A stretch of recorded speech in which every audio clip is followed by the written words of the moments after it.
72 हूरें हकीकत से कितनी दूर, ये सवाल, ये थ्योरी आज से नहीं बहुत पहले से चर्चा में है। कहा जाता है कि बहुत से आतंकवादियों को जन्नत में 72 हूरों के सपने दिखाकर आत्मघाती बना दिया जाता है। लेकिन ये सवाल हम आज दोबारा क्यों पूछ रहे हैं? इसलिए पूछ रहे हैं क्योंकि 72 हूरें नाम की एक फिल्म आने वाली है। एक पक्ष है जो ये कह रहा है कि कश्मीर फाइल्स और केरल स्टोरी की तरह ये फिल्म भी प्रोपेगेंडा है, मुसलमानों के खिलाफ नफरत फैलाने वाली है। और दूसरा पक्ष जो इसे सच्चाई मान रहा है, जो ये कह रहा है कि इस फिल्म से आतंकवादियों के जिहाद की सच्चाई दुनिया के सामने आएगी। लेकिन हमारी आज की जो बहस है वो फिल्म पर नहीं है, हिंदू मुसलमान पर भी नहीं है। बहस इस बात पर है कि क्या 72 हूरों की थ्योरी वाकई सच्ची है? अगर सच्ची है तो क्या आतंकवाद को बढ़ाने के लिए इस थ्योरी का इस्तेमाल वाकई किया जाता है? आज TV9 के इस हाईटेक स्टूडियो में दोनों पक्ष आपके सामने होंगे। एक तरफ इस्लाम के जानकार हैं जो आतंकवाद के सख्त खिलाफ हैं लेकिन 72 हूरों का पक्ष लेते हैं, और दूसरा पक्ष वो है जो इस्लाम को मानता है लेकिन 72 हूरों को हकीकत नहीं मानता। इसके बारे में बात करेंगे। हमारे साथ खास मेहमान मौजूद रहेंगे। हमारे साथ जो मेहमान मौजूद है ये उनसे आपको मिलवा देते हैं। मेरे इस ओर जो मेहमान मौजूद हैं वो हैं प्रोफेसर जुनैद हारिस साहब, इसके अलावा मौलाना साजिद रशीदी साहब हमारे साथ मौजूद हैं। बहुत स्वागत है आपका। और हमारे साथ मुमताज़ आलम रिजवी साहब मौजूद हैं, इस्लामिक थिंकर हैं। और इस तरफ सुबुई खान हैं, वकील हैं। इसके अलावा अंबर जैदी हैं, सोशल एक्टिविस्ट हैं। और फैज़ साहब हैं, कई मामलों में ख़ासतौर से मुस्लिम स्कॉलर हैं, लेकिन उनको मैं देखता और सुनता रहता हूँ। चर्चा शुरू करें उससे पहले मुझे लगता है 72 हूरे का कॉन्सेप्ट जो है वो समझना सुमेरा सबसे ज़्यादा ज़रूरी है। जी हाँ, बिल्कुल। तो मुझे लगता है अगर आप इसे समझा दें कि 72 हूरें होती क्या हैं तो फिर थोड़ा हम समझ पाएँ, आगे बढ़ पाएँ। ये सवाल मुझसे भी कर सकते हैं। इतनी जल्दी आप चलो आप बता दो, आना चाहते हैं? उसकी वजह पूछ लो भाई, बताइए। इनसे पूछ लो, कोई नहीं। पहली बात तो अभी आपने जो कहा है कि एक पक्ष है जो 72 हूरों का फेवरर है, मैं पूरे यकीन के साथ कहता हूँ कि 72 हूरों का कोई कंसेप्ट ही नहीं है। ये पूरा का पूरा फ्रॉड है जो बाज़ लोगों ने अपने तरफ से कहीं से गढ़ रखा है। इस्लाम के अंदर बिल्कुल सही, बिल्कुल सही। 72 हूरों का शब्द ये आपने दिया है, ये हमारे कुरान में कहीं है ही नहीं। कुरान में नहीं है। एक चीज़, इस्लाम में स्वर्ग और नरक का कंसेप्ट है बेटा। और जुनैद हारिस साहब, ये 72 हूरों का आप ये कह रहे हैं कि कॉन्सेप्ट नहीं है, कुरान में इसका कोई जिक्र नहीं है, 72 संख्या का नहीं है जिक्र, नहीं है जिक्र। हम आपको अभी सुनवाएंगे कि हूरों के बारे में क्या बताया जाता है। साजिद रशीदी साहब का पक्ष ले लें, वो भी पूरी बात पे भी आएंगे। सर पहले एक बात तो समझ लें, 72 का मैंने पहले साजिद रशीदी साहब से तो पूछ लेते हैं। 72 हूरों का कॉन्सेप्ट है ही नहीं, ये बनाया गया है। देखिए सारी चीज़ है, 72 का नहीं। 72 हूरे, ये जो संख्या है 72 हूरे, इसका कोई कॉन्सेप्ट नहीं है। सारी चीज़ें कुरान में नहीं है। कुरान में मुख्तसर तौर पर बहुत सारी चीज़ों को बयान किया गया है, जैसे नमाज का जिक्र है। अब नमाज में कितनी रकातें हैं, कौन से वक्त में कितनी पढ़ी जाएगी, ये सारी हदीस से हमें मिलती हैं। रोज़े का जिक्र है, रोज़े का पूरा बयान फिर हदीस से हमें मिलता है। कुरान इजमाल है, हदीस उसकी तफसीर है। मतलब आप भी ये कह रहे हैं, मैं दर्शकों को समझा देती हूँ, आप जो कह रहे हैं, आप ये कह रहे हैं कि नहीं है, 72 हूर का जिक्र कुरान में नहीं है, हदीस में है। सुनिए सर मुद्दे पे आइए ना। मैं मुद्दे पे ही तो आ रहा हूँ, मुझे बोलने देंगे। जुनैद हारिस साहब ने कहा सही कहा या गलत, ये बता दीजिए पहले हाँ ना में, फिर आप एक्सप्लेन। मैं तो अपनी बात रखूंगा ना, कोई सही गलत कहे, मैं तो अपनी बात रखूंगा। मैं ना आपकी बात रखूंगा ना इनकी रखूंगा, मैं अपनी रखूंगा। जो मैंने पढ़ा है 10 साल में, मौलवियत का 10 साल का कोर्स होता है, उसमें जो पढ़ाया जाता है, कुरान के बाद में हदीस उसकी तफसीर है। हदीस में बहुत सारी जगहों पर हूरों को तफसील के साथ जिक्र किया है, और कुरान में भी सूरह रहमान में और कई जगहों पर हूरों का तफसील के साथ जिक्र है। ये मेरी आस्था है, मैं ये नहीं कह रहा हूँ कि सबके लिए है या सबको इसको मानना चाहिए। ये मेरी आस्था है, मुसलमान की आस्था है कि जन्नत है, जन्नत में जो अच्छे लोग हैं, अच्छे कर्म करके जाएंगे वो जन्नत में जाएंगे, और जो बुरे लोग हैं, बुरे कर्म करेंगे वो जहन्नम में जाएंगे। अच्छा, संख्या पे तसव्वुर हमें संख्या छोड़ देते हैं। ये बताइए हूर का कॉन्सेप्ट क्या है, क्या कैसे मिलती हैं हूरें? अरे भाई पूछ और आप पहले कैसे मिलती है बता दीजिएगा, फिर कैसे होती है ये बता दीजिएगा, किस तरीके की? बताइए साजिद साहब, थोड़ा सा सब्र रख लीजिए। जी ठीक है, मैं आपसे बात नहीं करूँगा, इन्हीं से बताइए साजिद साहब, बताइए। की बात है, सवाल मुझसे घुस आप जाते हैं। अरे आप बताइए जी। देखिए कुरान में है हूरुन ऐन, साफ लफ्ज़ है, और बहुत सारी जगहों पर हुरों का जिक्र है। कॉन्सेप्ट ये है कि जो ईमान की हालत में दुनिया से जाएगा उसे जन्नत मिलेगी, जो ईमान की हालत से में दुनिया से नहीं जाएगा उसको जन्नत नहीं मिलेगी। ये मेरी आस्था है, ये मेरे नबी का फरमान है, मेरे कुरान में अल्लाह के फरमान में उसका जिक्र है। ईमान उसके लिए शर्त है, ईमान नहीं तो जन्नत नहीं। उपनिषदों में इसका जिक्र है, उस महावर्णन दूसरा मिलता है। हम हूर का कॉन्सेप्ट समझना चाहते हैं। हाँ, हूर का ही कॉन्सेप्ट मैं बता रहा हूँ। जन्नत में वही तो मिलेगा, हूर व गिलमान।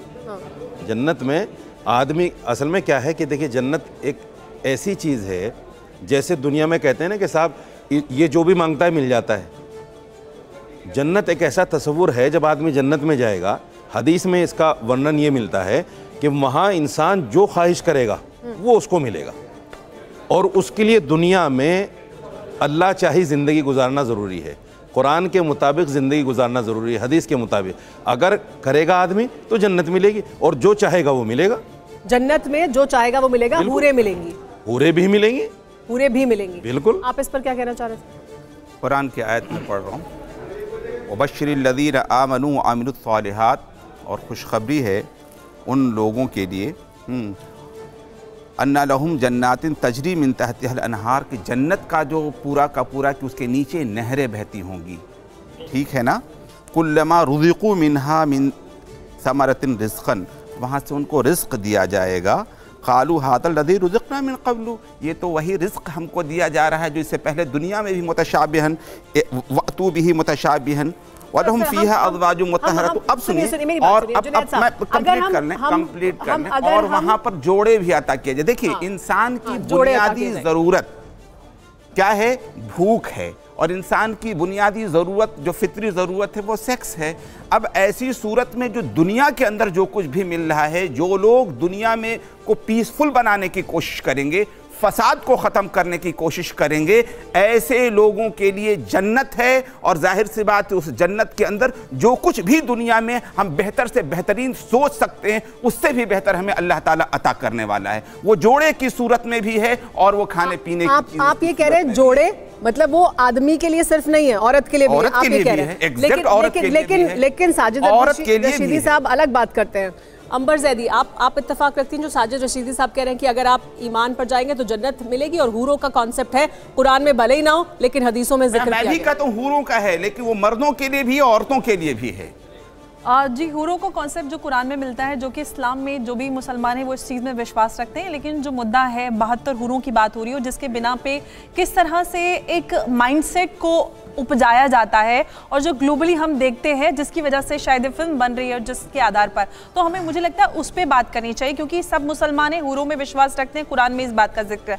लेकिन हमें उस मुद्दे पर बात करनी चाहिए कि कुरान में बहुत सारी चीज़ें, अगर हम जिहाद की भी बात करें तो जिहाद की जब बात की जाती है तो कहते हैं कि जो मीडिया का ये बनाया हुआ प्रोपेगेंडा है, जिहाद तो ये नहीं है, लेकिन उसको, उस कॉन्सेप्ट को आगे बढ़ाया किसने, उस कॉन्सेप्ट को यहाँ तक लेकर कौन आया, और जो जिहाद के नाम पर कताल होता आ रहा है दुनिया में, उस पर बात क्यों नहीं होती। जिहाद की बात करते हैं तो कहते हैं कि जिहादुन नफ्स भी है, जिहादुन माल भी है, जिहादुल इल्म भी है। अगर ये सारी चीज़ें हैं तो वो इस्लामिक ऑर्गेनाइजेशन, वो इस्लामिक स्कॉलर्स उन सारी चीज़ों पर इतना फोकस क्यों नहीं करते हैं, जबकि सारा फोकस इस पर किया जाता है। कितने ही सारे स्कॉलर्स के आपको सुमेरा वीडियोज़ मिलेंगे जिसमें हूरों का वर्णन होता है कि 500 फीट की 300 फीट की हूर होगी, जो कि ट्रांसपेरेंट होगी, वो ऐसी होगी, वो वैसी होगी, आप अगर ये करेंगे तो आपको वो मिलेगा, अच्छा अमल करने पर आपको जन्नत मिलेगी। उससे ज्यादा ये होता है जो ग्लोबली जो टेरर आउटफिट्स होती हैं वो इसका इस्तेमाल करती हैं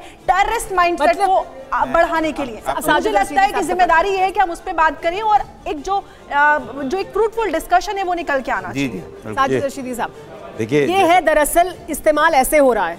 देखिए, जैसा अंबर ने कहा है, वो जिहाद जो आज दुनिया में चल रहा है, इसको हिंदुस्तान की हर ऑर्गेनाइजेशन ने कंडम किया है, हर आलिम ने उसको कंडम किया है। और ऐसा तसव्वुर कुरान में या हदीस में नहीं मिलता कि आदमी किसी को बम बांधकर जाके उड़ा दे और कत्ल कर दे और उसको जन्नत मिल जाएगी। ऐसा तसव्वुर ना कुरान में है ना हदीस में है। जिन लोगों ने ये तसव्वुर बनाया है कि साहब सुसाइड बम्बर बन जाओ, खुद भी मरो, दूसरों को भी मारो और जन्नत मिल जाएगी, ये बिल्कुल कुरान के हदीस के खिलाफ है। लेकिन इस्लाम इसको नहीं मानता। लेकिन इस्लाम में इस्लामिक ऑर्गेनाइजेशन तो एक मिनट, आज तक काउंटर नैरेटिव नहीं आया, बीच में मत बोलो। कंडेम करना इस्लाम काफी नहीं में है। मैं बीच जो में जिहाद नहीं का बोल रही हूं, तस्वुर मैं है, आपकी बात में सवाल उठा रही हूँ। एक मिनट, इस्लाम में जो जिहाद का तस्वुर है वो दिफा है। अगर आपके ऊपर अटैक किया जा रहा है तो उसको दिफा करो। अटैक इस्लाम में जिहाद नहीं है। अटैक का मतलब किसी को मार देना। किसी को मारने के बारे में तो कुरान में ये कहा गया है कि अगर आपने किसी एक इंसान को मार दिया, ऐसा है जैसे पूरी इंसानियत को। चलिए इस पर जिक्र करेंगे, लेकिन सुबह मुझे एक चीज़ आप बताइए जी। जो हम लोगों ने कई मौलानाओं को सुना, खासतौर से पाकिस्तान के मौलाना जो बताते हैं हूरों के बारे में, ज़मीन पर जो महिलाएं हैं उनको वो इतना कमतर आंकते हैं और बताते ही हैं कि देखिए वहाँ जाएंगे तो वहाँ पर आपको ऐसी महिलाएं मिलेंगी, यहाँ तो इनकी तरफ आप ध्यान भी मत दीजिए। वो लोग जो सिखा रहे हैं, जो पढ़ा रहे हैं, वो क्या है? जी जी, देखिए मैं किसी के बीच में नहीं बोली, आशा करती हूँ कि कोई मेरे बीच में नहीं बोलेगा, क्योंकि मैं कुछ साइकोलॉजिकल, कुछ मनोवैज्ञानिक फैक्ट्स पर आज बात करना चाहूँगी। सैकड़ों सालों से मुसलमान बच्चों के साथ किस तरह का अत्याचार हो रहा है, उससे हम लोगों को दुख होता है, क्योंकि हम पढ़े लिखे मुसलमान हैं, हमें मंच मिलता है, हमें सम्मान मिलता है, तो हम उस मॉरल रिस्पॉन्सिबिलिटी को समझते हैं कि अपनी कौम के लिए हमारी कोई जिम्मेदारी है। प्लीज़ मुझे बीच में मत काटिएगा, अनइंटरप्टेड सिर्फ 2 मिनट दे दीजिएगा। अभी प्रोफेसर हारिस जी ने कहा कि 72 हूरों का जिक्र नहीं है। मैं उनकी इस बात का सम्मान करती हूँ अगर वो ये कह रहे हैं कि इस्लाम में 72 हूरों का जिक्र नहीं है, लेकिन ऐसी बहुत सारी चीज़ें हैं जिनका जिक्र नहीं है, लेकिन वो इस्लाम के नाम पे आज हो रही हैं। पैगंबर मोहम्मद सल्लल्लाहु अलैहि वसल्लम शिक्षा की बात करते थे, हम इस्लामिक कंट्रीज़ में सबसे पहले किताबें ही जला रहे हैं। पैगंबर मोहम्मद सल्लल्लाहु अलैहि वसल्लम तौहीद की बात करते थे, यानी कि अल्लाह और बंदे के बीच में कोई मीडिएटर नहीं होना चाहिए, आप डायरेक्ट अल्लाह को अप्रोच कर सकते हैं। और हमने आज इस्लाम को मौलानावाद में झोंक दिया है। हमारे पैगंबर बोलते थे जातियां खत्म करिए, कोई ऊंच नीच नहीं है, हमने 72-73 फिरकों में बांट दिया है। कहीं हम कहते हैं अहमदियास को मारो, कहीं हम कहते हैं शियाओं को मारो, कहीं हम बोराओं को कहते हैं ये मुसलमान नहीं है। पैगंबर मोहम्मद सल्लल्लाहु अलैहि वसल्लम महिला सम्मान की बात करते थे, हम ट्रिपल तलाक कर रहे हैं, हलाला कर रहे हैं, बहु विवाह कर रहे हैं, मिस्यार निकाह कर रहे हैं, यहाँ तक शरिया के नाम पर पॉक्सो एक्ट का वायलेशन कर रहे हैं। 12-12, 13-13 साल की बच्चियों के साथ निकाह करके उनका रेप कर रहे हैं इस्लाम के नाम पर। तो हमें ये तो मानना पड़ेगा कि इस्लाम कहीं ना कहीं अपना सात्विक अर्थ खो चुका है। कौन है वो लोग जो इस्लाम को इस्तेमाल करके एक एजेंडा चला रहे हैं? कौन है वो लोग जो अलगाववाद, कट्टरवाद और आतंकवाद फैला रहे हैं? और मुस्लिम समाज का पढ़ा लिखा व्यक्ति आईना देखने को तैयार नहीं है। मैं सभी मुस्लिम स्कॉलर से ये अपील करती हूँ, ये आग्रह करती हूँ, हाथ जोड़कर ये रिक्वेस्ट करती हूँ कि प्लीज हम इस्लाम की किताबों को खोल के पढ़ें।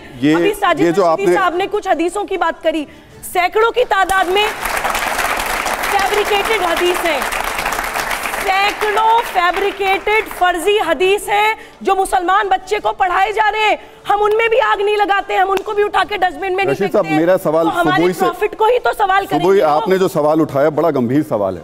जो जमीन पे चल रहा है आप लोग उसका ध्यान नहीं दे रहे हैं। जहां जा रहे हैं यही उपदेश दे रहे हैं कि देखिए ये करोगे तो जन्नत में जाके वो भी कुछ नहीं मिलेगा, पूरे जरूर मिलेंगी। पूरों पे फोकस क्यों है? एक बड़ी अजीब बात यह है आज के वक्त में, खास तौर से मीडिया में आने के लिए लोग, वो लोग जो इस्लाम का उपदेश लोगों को दे रहे हैं बड़े बड़े मंचों से, उनकी ज़िंदगी में इस्लाम कितना है वो झांक कर नहीं। कुछ गलत बात कही क्या उन्होंने?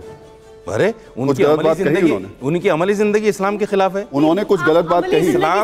इस्लाम ये कहता है कि एक मुसलमान लड़का और लड़की, हिंदू लड़के और लड़की से शादी नहीं कर सकता।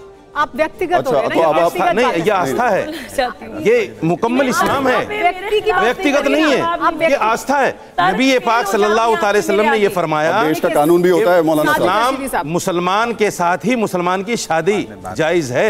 अगर हिंदू लड़के से या हिंदू लड़की से शादी होगी उसको अवैध माना जाएगा इस्लाम में। ये इस्लाम है। आपने जो उन्होंने सवाल उठाया उसका जवाब नहीं दिया। मैं किसी इनके बारे में नहीं कह रहा हूँ, ऐसे हजारों औरतें हैं, हजारों मर्द हैं ऐसे, और सिर्फ इनके बारे में नहीं कह रहा हूं। मेरा सवाल सिर्फ ये है कि जिंदगी इस्लाम से खाली और इस्लाम का उपदेश पैरा लगाते हैं। मेरी जिंदगी क्या है पहले मैं ये तो देखूं। भगवान इस्लाम को, मैंने जो सवाल आपसे पूछा, इस्लाम को मान रहा हूं। रशीदी साहब जो सवाल मैंने आपसे पूछा, रशीदी साहब सवाल मेरा सुन लीजिए। जो मैंने आपसे पूछा वो सिर्फ इतना था कि आखिर जब आप उपदेश, आप उसका जवाब दे दीजिए। अंबर सिर्फ इतना यार, बीच में नहीं बुरी बात, अंबर एक बुरी बात, जब नंबर आता है जब तो कुछ कह नहीं पाते। अच्छा सुनिए, अब मुझे सिर्फ ये बता दीजिए कि आखिर ऐसा क्यों होता है कि जब आप उपदेश देने जाते हैं तो बात जन्नत की होती है और बात सिर्फ हूरों की। जन्नत में और भी तो बहुत कुछ मिलेगा ना। देखिए ये हूरों की बात क्यों की जाती है? मैंने कंडम किया उसको कि जो लोग जिहाद के नाम पर जन्नत का ख्वाब, जिहाद के नाम पे नहीं, आप वैसे भी तो कहते हैं ना, बिना जिहाद के भी आप कहते हैं कि करो तो जरूर हूरें ही मिलेंगी वहां जाकर के। देखिए, जब हम आस्था को बयान करते हैं ना मुसलमानों में, वाज करते हैं, तकरीर करते हैं जुमों के अंदर, ईद के अंदर, तो हम इस्लाम के कॉन्सेप्ट को, इस्लाम की बातों को लोगों के सामने रखेंगे। क्यों नहीं रखेंगे? और ये मेरा संवैधानिक अधिकार है। और ये हूरें सिर्फ आदमी के लिए होंगी। ये मेरा संवैधानिक अधिकार है। ये भी कॉन्सेप्ट जन्नत में सिर्फ हूरें हैं मतलब। ये मेरा संवैधानिक अधिकार है। जन्नत में सिर्फ हूरें हैं मतलब। सर सिर्फ नहीं, आप सिर्फ एक ही लोगों को लालच दिखाएंगे कि देखिए वहां जाओगे तो हूरें मिलेंगे। मैंने आपसे ये कहा कि जन्नत में जब मुसलमान जाएगा, जो मांगेगा वो मिलेगा, जो इच्छा होगी वो मिलेगा। सिर्फ कहां से आ गया इसमें? साजिद साहब, और ये सिर्फ आदमी को मिलेगा? ये सिर्फ आदमी को मिलेगा, औरत को क्या मिलेगा? औरत को भी जो औरत चाहेगी वो मिलेगा। औरत को हूरें मिलेंगी? औरत जो चाहेगी। औरत को क्या मिलेगा? सवाल एक चीज का है ही नहीं ना। नहीं, एक चीज पे अगर हम आ जाए, अल्लाह के रसूल ने ये कह दिया कि जो चाहो वो मिलेगा, तो एक चीज की तो बात ही नहीं है। नहीं, अगर एक चीज की बात करें, आप जीरो इन करें, एक चीज की बात आप हूरों का, वहाँ हर चीज मिलेगी। आप ये कह रहे हैं कि हदीस में कॉन्सेप्ट है हूर का, हूर मिलेगी। किसको मिलेगी हूर? आदमी को मिलेगी। औरत को क्या मिलेगा? तो सैकड़ों हजारों चीजें, एक ही बात पे क्यों अटके हुए हैं आप? नहीं तो औरत को क्या मिलेगा आप बता दीजिए ना। जो औरत चाहेगी, आदमी को हूर मिलेगी और औरत को क्या चाहेगी वो मिलेगा। औरत को क्या मिलेगा? कमाल की बात है।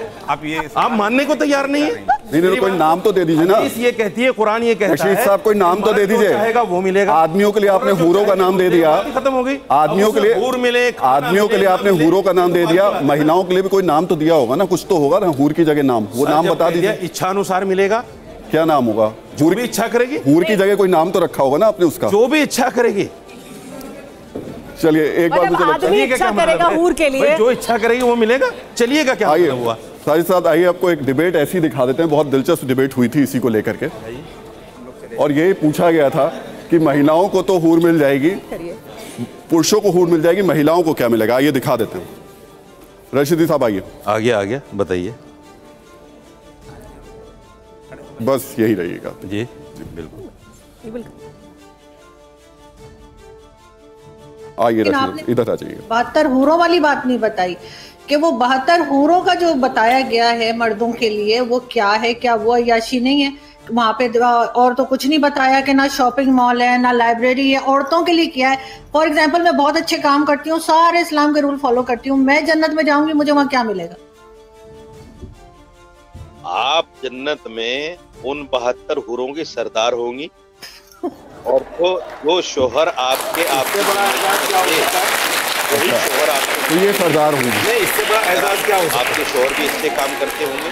अगर दोनों आदमी सुन लीजिए, अभी सुन लीजिए, सुन तो लीजिए, पूरा सुन लीजिए। आप मैंने तो दिया हुआ सरदार रहेंगे। नहीं, बाकी लोग तो सुन लें। अरे मैंने इंटरव्यू दिया हुआ, मुझे क्या सुना रहे हैं? ये फिर वही बात आती है जैसे मैंने जवाब दिया कि ये दुनिया के अंदर उन अच्छे अमाल की जज़ा है, उन अच्छे अमाल का सब।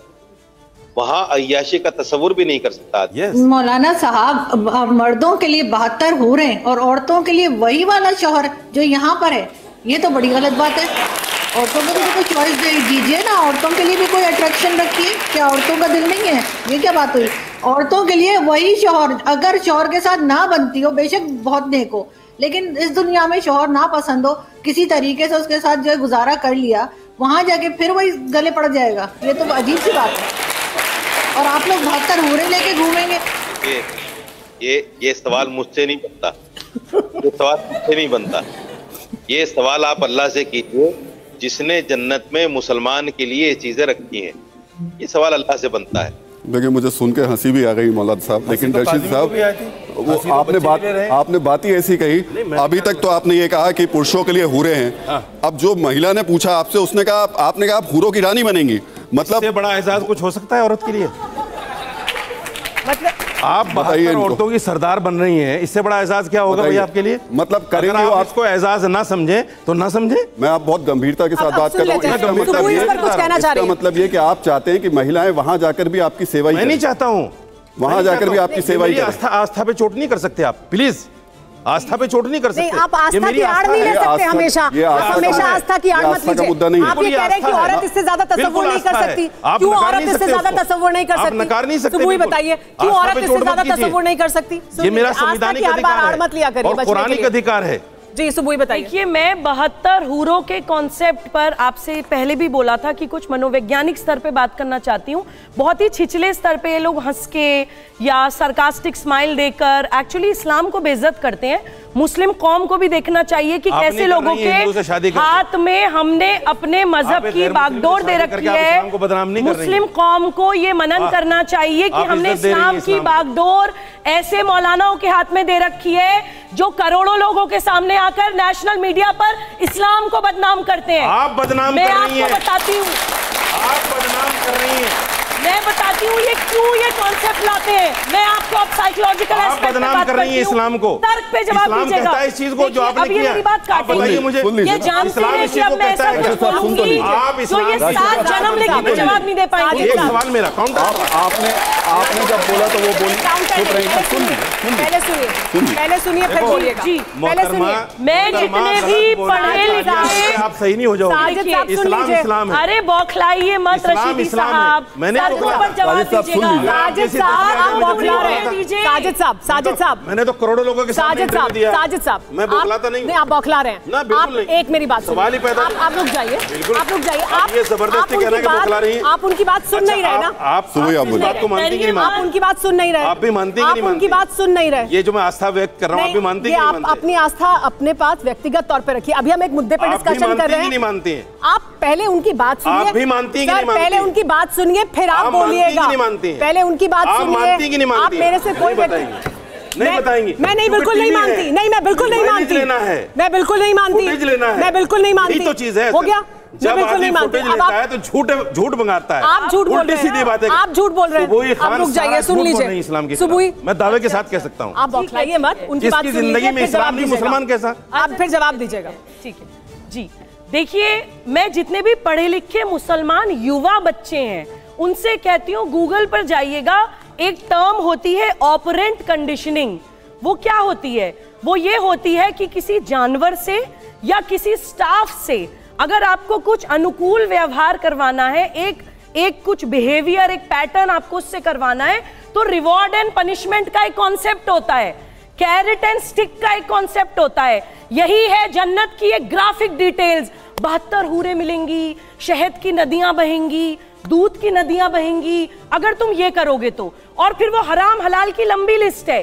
हलाल करेंगे तो ये सब कुछ मिलेगा, हराम करेंगे तो बुरा होने की भी ग्राफिक डिटेल्स हैं। बड़े बड़े अजगर हमें डंक मारेंगे, हमें जो है बिच्छू काटेंगे, सांप हमारी गर्दन में लौट जाएगा, गरम गरम कढ़ाई के तेल में हमें पकौड़ों की तरह तला जाएगा। फियर साइकोसिस कहते हैं इसको फियर साइकोसिस कहते हैं। मैं बताती हूँ ये क्यों करते हैं। ये इसलिए करते हैं क्योंकि ये मुसलमान युवा को चाहते नहीं है कि वो दिमाग खोलकर एक सीकर बने। सुबुई जवाब ले लेते हैं। नहीं है कि वो सवाल पूछे। सुबुई जवाब ले लेते हैं। जिस दिन उसने सवाल पूछ लिया वो जवाब ढूंढने के लिए निकल जवाब ले लेते पड़ेगा। जवाब। सुबुई साहिबा, ये बताइए जो चीजें आपने बयान की हैं क्या ये सिर्फ इस्लाम में है? हिंदू धर्म में क्या है? दोबारा बोलिए। स्वर्ग का तस्वुर क्या है? आप बताइए कि स्वर्ग का तस्वुर। मैं इस पे जवाब देना चाहूंगी। जी, तो उसका जवाब दीजिएगा कि स्वर्ग का तस्वुर क्या है। जी। दूसरी चीज ये कि सिर्फ आप ये कि इस्लाम में आप हनी ट्रैप क्या है दुनिया? रिजवी साहब देखिए, एक मेरी बात सुन लीजिए सर। आप पूरी बात रखिएगा, मेरी बात सुन लीजिए। हम लोग एक दूसरे की बात नहीं सुनते सर। ये हिंदू और मुसलमान या हिंदुइज्म और इस्लाम की नहीं, उसकी बात नहीं है। मैं ये कह रहा हूँ नहीं, सिर्फ एक चीज में नहीं। मेरी बात आप लोग सुनते नहीं है। देखिए नाम का आप सुन लीजिए, वही जो बता रहे हैं दुनिया के तमाम मज़ाहिब हैं। मुसलमान का नाम रख के मज़ाहिब हैं, ये तो और खतरनाक है।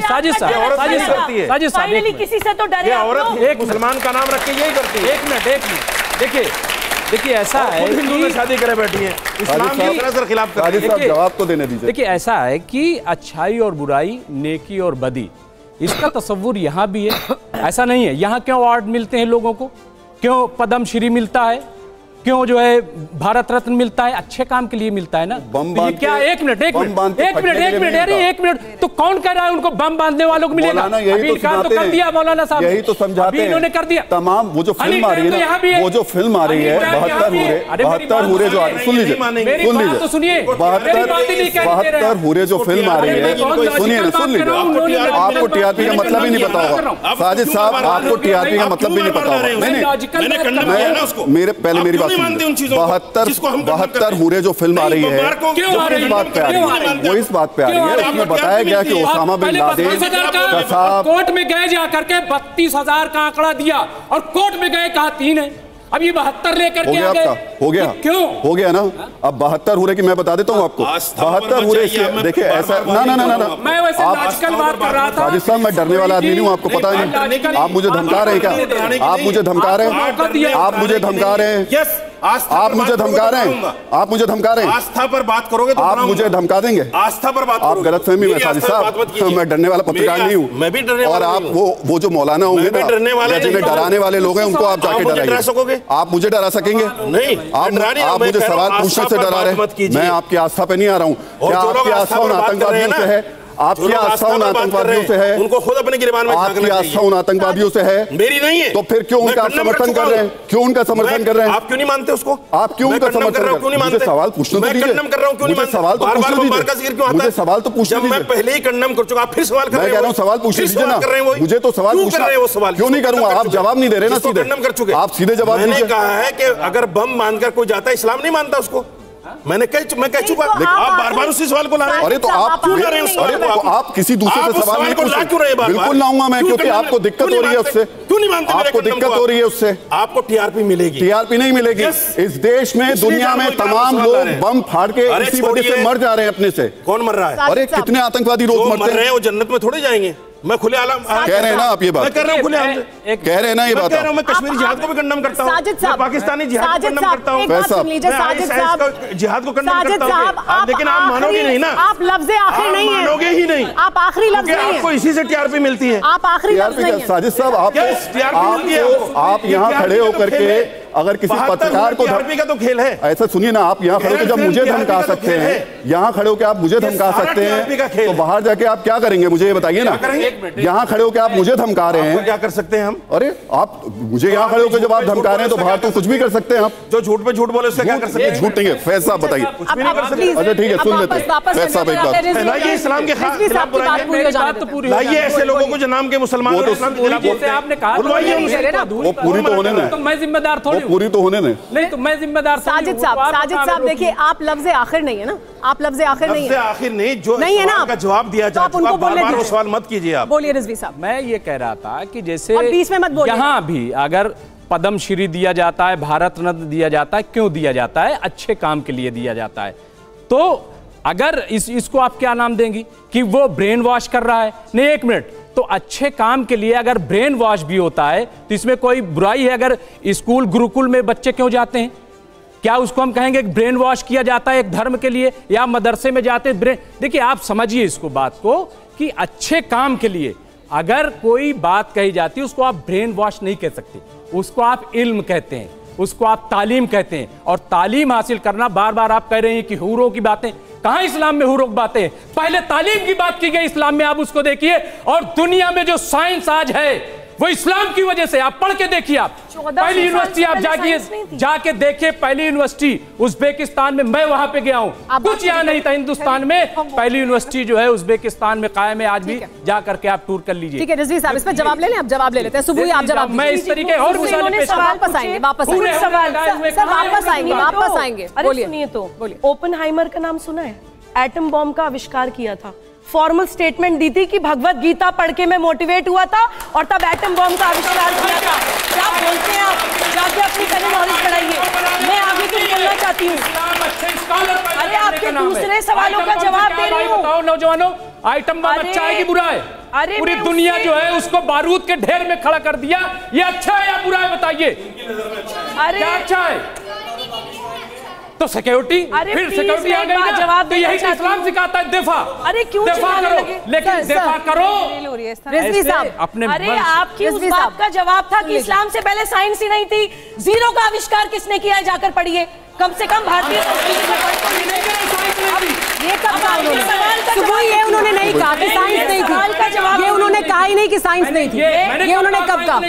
झूठ बोल रहे हैं। ये उन्होंने नहीं कहा था। क्या बात कर? उन्होंने कहा साइंस भी है जरूर। मैं ये कह रहा हूँ। ठीक है, चलिए हो गया, आगे बताइए, आगे बताइए। और मुझे लगता है फैज साहब को एक बार आपकी एक बात का, इन्होंने कहा कि अगर कोई अच्छा काम करता है तो उसको रिवॉर्ड देना उसको मोटिवेट करने के लिए होता है। ठीक है, आप ये बताइए, मैं तिलक लगाती हूँ, नहीं तिलक लगा लिया जी, हराम है, इस्लाम से खारिज हो गए। कोई मुसलमान बच्चा बीच में मत बोलिए, मैं डिबेट छोड़ के चली जाऊंगी, बीच में मत बोलिए, ये बीच में ना बोले प्लीज।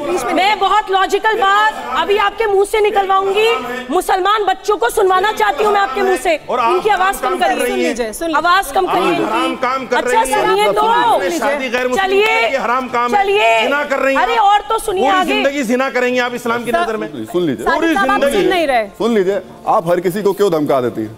दोबारा बोलिए एक बार। सुनिए सुबह एक बार दोबारा बोलिए, जिना शब्द एक बार दोबारा बोलिए, जिना शब्द एक बार दोबारा बोलिए, जिना शब्द एक बार दोबारा बोलिए। मेरी सीट पे आने की कोशिश मत कीजिए, जिना शब्द एक बार मेरी सीट पे कोशिश मत कीजिए, दोबारा बोलिए, मेरी सीट पे कोशिश आने की कोशिश मत कीजिएगा। जिना शब्द दोबारा बोलिए, चलिए, अपने बाप की औलाद है तो जिना शब्द दोबारा बोल, अपनी औकात पे जाइए, जिना शब्द बोल, औकात पे जाइए। जिना शब्द बोल, इस्लाम ये कहता है, आप इस्लाम के खिलाफ बात कर रहे हैं। हम लोग आपसे एक्सपेक्ट करते हैं, अगर हम पढ़े लिखे लोग अगर ऐसे व्यवहार करेंगे, अगर हम ऐसा पढ़े लिखे लोग व्यवहार बदतमीजी करना सिखाता है आपको, इस्लाम ये सिखाता है कि आप बदतमीजी करें। अगर मैं ये इस्लाम है, ये आपका इस्लाम है, बताऊं तो बदतमीजी है। आप ये उदाहरण देना चाहते हैं? इस्लाम ये कहता है, आप जिस शब्द का इस्तेमाल कर रहे हैं, अगर कोई आप किसी महिला से किस शब्द का इस्तेमाल, ये देश संविधान से चलता है, ये देश कानून से चलता है, ये देश कानून से चलता है। कानून किसी को भी, मुझे इजाजत दी है, संविधान किसी को भी किसी से शादी की इजाजत देता है। अपने इस्लाम के प्रचार प्रसार मौलाना साहब, ये आपके हिसाब से नहीं चलता देश, ये देश संविधान के हिसाब से चलता है। संविधान में कोई भी महिला किसी भी धर्म के पुरुष से शादी कर सकती है। प्रचार प्रसार भी कर सकते हो, करिए ना प्रचार। तो आप किसी को गाली देंगे? आप किसी को गाली देंगे? कैसे शादी करेगी? आप किसी को गाली देंगे? ये कहता है वो जिना करेगी पूरी। साजिद साहब, आप गाली देंगे किसी को? इस्लाम कह रहा है इस चीज को। साजिद साहब, ये क्या मंच है? आपके प्रचार का मंच नहीं है। धमकी दे रहे हो? आप तो स्कॉलर है ना? नहीं, आप विद्वान है ना? स्कॉलर हो जब तो इस्लाम बता रहे हो। हो। आप इस्लाम नहीं बता रहे हैं, आप धमका रहे हैं, आप गलत भाषा का इस्तेमाल कर रहे हैं। जो लड़की गलत हिंदू लड़के से करेगी, सुनिए साजिद साहब, ये आपके, आप ऐसे हिंदू मुसलमान करके देश को बांटते रहिएगा। मुसलमान नहीं, आप ऐसे ही देश को बांटते रहिएगा। आप ही के जैसे लोग जो है ना, इस देश को बांटते रहेंगे। इस्लाम की खूबी हिंदू मुसलमान करिए, देश को बांटिए। इस्लाम में यही फर्क है, कोई फर्क ये आपने बता दिया ना, पर चलते हैं, आपने बता दिया, कुरान पर चलते हैं हम। चलिए डिबेट पर आते हैं वापस डिबेट पर आते हैं। और एक बड़ा आपने सवाल सुना अभी तक, आपको लगता है कि मेरा एक सवाल है राहुल जी, 72 हूरों के साथ रुक जाइए, सेक्स करना जिना नहीं है, लेकिन स्पेशल मैरिज एक्ट में अपने देश के कानून के अंतर्गत शादी करना गुनाह है। 72 सेक्सुअल रिलेशनशिप बनाना जिना नहीं है, ये है आपकी गंदगी। फैज साहब, मेरा सवाल आपसे सुन लीजिए, सवाल सुनिए। जो जैसा करेगा अरे रुक जाइए फैज साहब, मेरा सवाल आपसे ये कि दुनिया में तो ये बताते हैं कि आप कैसे आइडियल लाइफ जीजिए, आप एक महिला से शादी करें, आप शराब ना पिएं, आप ये तमाम हराम काम ना करें, और लालच ये है कि वहां जाकर आप वो तमाम हराम काम करने की आपको इजाजत होगी। क्या ऐसा है? बिस्मिल्लाहिर्रहमानिर्रहीम, रब्बिश रह ली सदरी व यस्सिर ली अमरी वहलुल उक़दतन मिन लिसानी यफ़क़हू क़ौली। मैं जो कुछ भी कहूँगा उसकी जिम्मेदारी मेरी है, स्क्रीन पे क्या चल रहा है इसकी जिम्मेदारी मेरी नहीं है। ध्यान से सुनिएगा। अरे साहब 2 मिनट बस सुन लीजिएगा, मेरी गुजारिश है। 120 सेकेंड बोलने दीजिए मुझे बस। आपने एक शब्द कहा था सर, सेक्स और भूख इंसान की बेसिक नीड है, तो वहाँ पे भी वो मिलेगा। हम इस्लाम को बहुत छोटा कर दे रहे हैं। यहाँ प्यारे प्यारे बच्चे बैठे हैं, स्टूडेंट बैठे हुए हैं, हमको बहुत अच्छा मंच राहुल भाई ने और इस टीवी ने दिया है, इनके सामने इस्लाम की छवि हम सुधार सकें। मैं आपको बताना चाहूँ, वहाँ किसी चीज़ की ऐसी ज़रूरत ही नहीं है। सेक्स और भूख वहाँ तो हम पूर्ण है, जहाँ कंप्लीटनेस है वहाँ किसी चीज़ की ज़रूरत नहीं है। हूर का कंसेप्ट इस्लाम में है। आप अपना इस्लाम ले आए क्या? मैं हूर का कंसेप्ट अपना इस्लाम सुन तो लेते हैं, आप दूसरे का पक्ष ही नहीं सुनना चाहते। हूर का कंसेप्ट बताइएगा क्या गलत है, हूर का बताइएगा ना क्या गलत है, पहले सुन तो हूर का गलत को हूर का नहीं, पहले उनकी सुन लीजिए फिर आप बोलिए। जहाँ पे ऐसे नहीं होगा, ऐसे नहीं होगा, ऐसे आपके इस्लाम का कंसेप्ट इस्लाम में है। सुन लीजिए, हूर का कंसेप्ट इस्लाम में है। सुने बगैर हदीस के हिसाब से बताऊंगा सुमेरा जी, हूर का कंसेप्ट इस्लाम में है। तो सब बता रहे हैं हम लोग, सुन लीजिए ना। अब ये हूर का कंसेप्ट इस्लाम में है। और हूर कहाँ है? जन्नत में। बेटा आप लोग ध्यान से सुनो, हूर कहाँ है? अरे यहाँ जन्नत में है भाई। और मैं आपको बताता हूं कि हदीस क्या कहती है कि जन्नत कहाँ है। हूर जन्नत में है। और जन्नत कहाँ है? अल जन्नतुल तहता अक़दामिल उम्महाती, माओ के कदमों में जन्नत है। तो जितनी हूर है वो माँ के कदमों में है। जन्नत माँ के कदमों। बताइए गलत कह रहे हैं। करेक्ट इस्लाम। अब मैं आपको बताता हूं, एक चीज और सुन लीजिए मेरी बात। ये इस्लाम समझाएंगे हमें, बताइए। उम्मे सलमा जो कि पैगंबर हजरत मोहम्मद, ये हदीस झूठी है आप कह दीजिए, सच्ची है मैं प्रूफ कर दूंगा, ठीक है। माँ के कदमों में जन्नत। अनस इब्न मलिक रज़ियल्लाहु ताला अन्हु की एक हदीस है, पैगंबर हजरत मोहम्मद सल्लल्लाहु अलैहि वसल्लम से रिवायत है। पहले ये बताओ मतलब मेरे पास 60 सेकंड और दीजिए बस, मैं आपको बताऊंगा। माँ के कदमों में जन्नत। उम्मे सलमा, हजरत उम्मे सलमा जो कि पत्नी है पैगंबर हजरत मोहम्मद सल्लल्लाहु अलैहि वसल्लम की। ये कोई इस्लाम? उन्होंने पूछा, ये कोई इस्लाम? उन्होंने पूछा हजरत उम्मे सलमा ने, आपका कॉन्सेप्ट होगा हजरत उम्मे सलमा ने पैगंबर हजरत मोहम्मद सल्लल्लाहु अलैहि वसल्लम से पूछा, जो कि उनकी पत्नी थी, कि अफजल कौन है, जन्नत की हूर या दुनिया की औरत? तो उन्होंने कहा बेशक एक ईमान वाली दुनिया की औरत जन्नत की हूर से कहीं श्रेष्ठ है। पैगंबर हजरत ये हमारी माताएं, ये हमारी बेटी, ये हमारी बहनें, ये बिल्कुल सही है। जन्नत की हूरों से श्रेष्ठ है, सरदार होगी तो जन्नत की हूरों से वो श्रेष्ठ है। तो हमें उसका लालच किसी को नहीं देना है, अपनी बहन बेटियों, अपनी माओ की ज्यादा इज्जत करना है। ये इस्लाम सिखाता है और सही छवि इस्लाम की बनाए। लेकिन मेरी ये गुजारिश है। ठीक है, लेकिन हम सुनवाते हैं कि किस तरह से डिस्क्राइब किया जाता है हूर को, फिर उसके बाद आप बताइएगा कि ये जो डिस्क्रिप्शन है ये मौलाना हिंदुस्तान के भी है, मौलाना पाकिस्तान के भी, हम सुनवा रहे हैं कि क्या डिस्क्रिप्शन दिया जाता है, क्यों ये डिस्क्रिप्शन दिया जाता है और क्या इसका कॉन्सेप्ट है। सुनिए। हूरें जन्नती औरतों के हुस्न की बात अल्लाह ने खुद कुरान में फरमाई। ऐसी हूरें जन्नत वाली, गिलाफी आंखों वाली, खूबसूरत आंखों वाली हूरें, ऐसी हसीन जिसे छिपा कर जैसे गौहर को रखा जाता है, मोतियों को अल्लाह ने तुम्हारे लिए छुपा के रखे हैं। ऐसी खूबसूरत जैसे हीरे और मोती, जिन्हें उन जन्नतियों से पहले किसी इंसान और जिन ने छुआ तक नहीं। का उसकी कीमत क्या है? का देख मेरी जो कनीज है ना, वो गुस्ल न करे तो खुशबू बढ़ती जाए,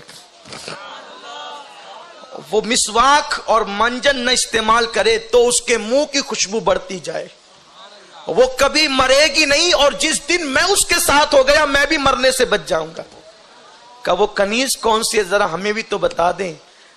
कहा कि वो कनीज है, उसे जन्नत की हूर कहते हैं।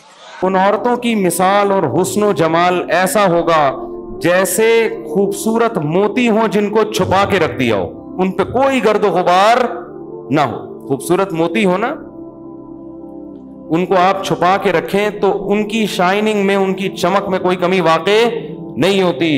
इनको जो हम हूरें देंगे, जो इनको औरतों से इनका निकाह करेंगे, ये वो औरतें हैं जिनको हमने जन्नत ही की मिट्टी से पैदा किया। जुनैद हारिस साहब, आपने सुना, ये बताया जाता है और ये बताकर ये लगातार चर्चा होती है कि इस तरह से आप युवाओं को, चाहे वो कहीं के भी युवा हो, उनको इस तरह का डिस्क्रिप्शन देते हैं और फिर कहते हैं कि आप दुनिया में जाके जिहाद कीजिए, जन्नत में जाएंगे तो ये सब होगा।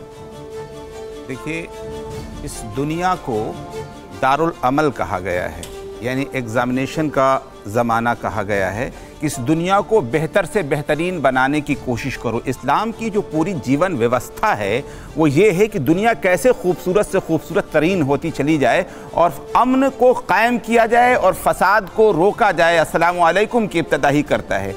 ऐसी सूरत में अगर दुनिया के अंदर किसी के अंदर जुल्म हो जाए, लेकिन उस जुल्म के बदौलत जाहिर सी बात उसका बदला नहीं मिला, जस्टिस नहीं हो सका उसके साथ, तो एक डे ऑफ जजमेंट है, मालिक यौमिद्दीन, जिसका मालिक अल्लाह ताला है, कहता है कि जिसने दुनिया में गलत किया है उसको सजा देंगे और जिसने दुनिया में अच्छा किया है उसको अच्छा बदला देंगे।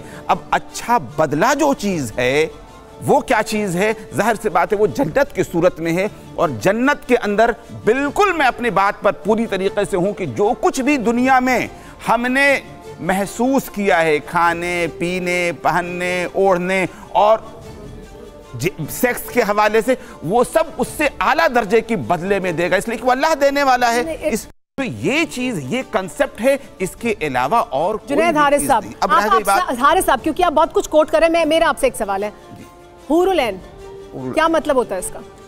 हुरुल ऐन खूबसूरत आंख। खूबसूरत आंख, खूबसूरत आंख, यही है ना इसका मतलब? खूबसूरत आंख। हुरुल ऐन का मतलब खूबसूरत आंख। जिन ड्रिंक्स की बात की जाती है कि वहां पर आपको ड्रिंक्स मिलेंगे, क्या उसका मतलब शराब है?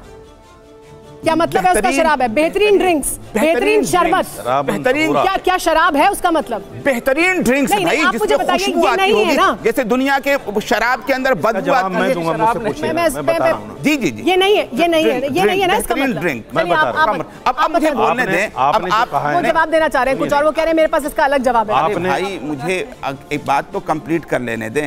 तो ये औरत होगी, ये खूबसूरत औरत ही है, ये किसने बताया? अब आपको मैं एक, ये कुरान में नहीं है ना इसका? कुरान में है, मैं बता रहा हूँ ना। नहीं, कुरान में औरत का जिक्र नहीं है। मैं बता रहा हूँ ना। इजाजत दे दे, अगर आप इजाजत दे दे तो मैं बात कंप्लीट कर दूं।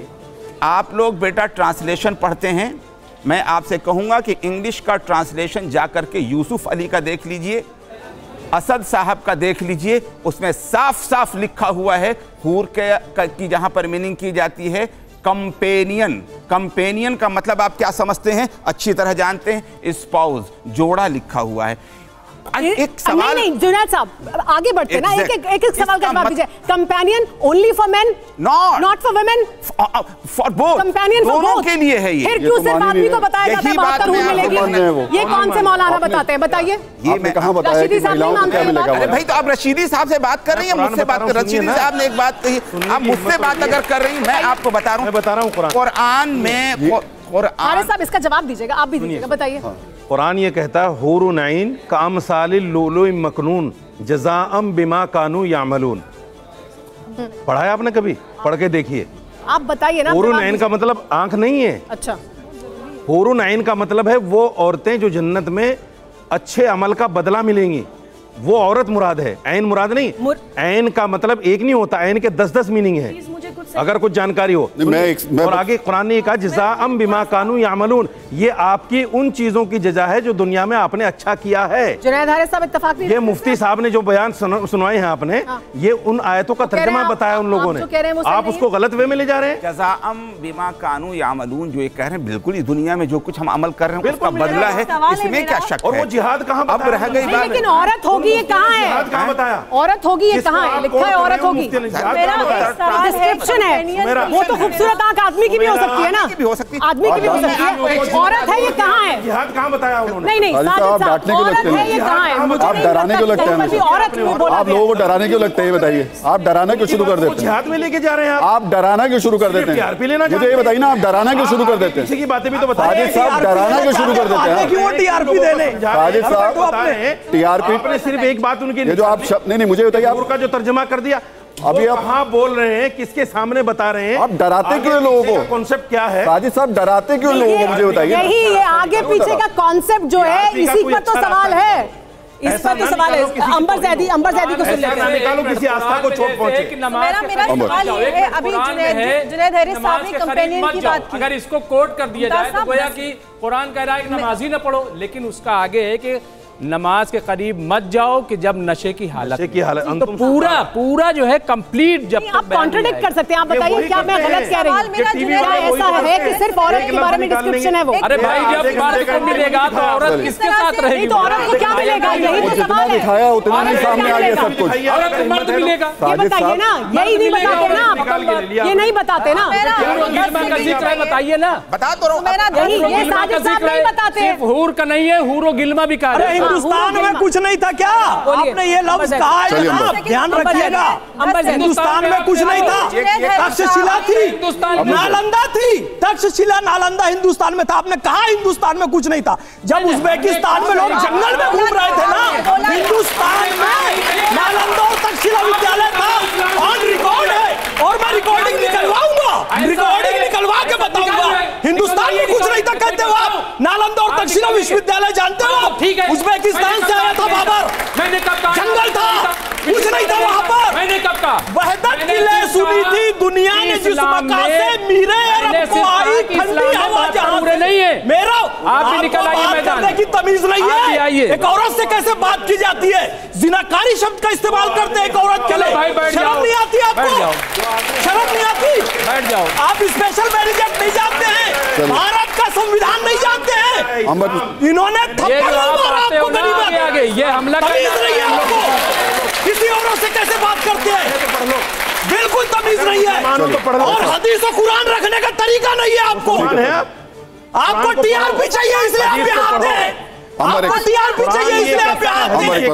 हदीस और कुरान को गलत तरीके से पेश करते हैं। छोटा सा कंपेनियन की यहाँ पे सवाल वन साइडेड लोगों को साहब आप 1 घंटे से बोल रहे हैं, बोलने दीजिए 10 सेकंड का मेरा एक सवाल है। तो मेरा सवाल टीआरपी के लिए आते हैं।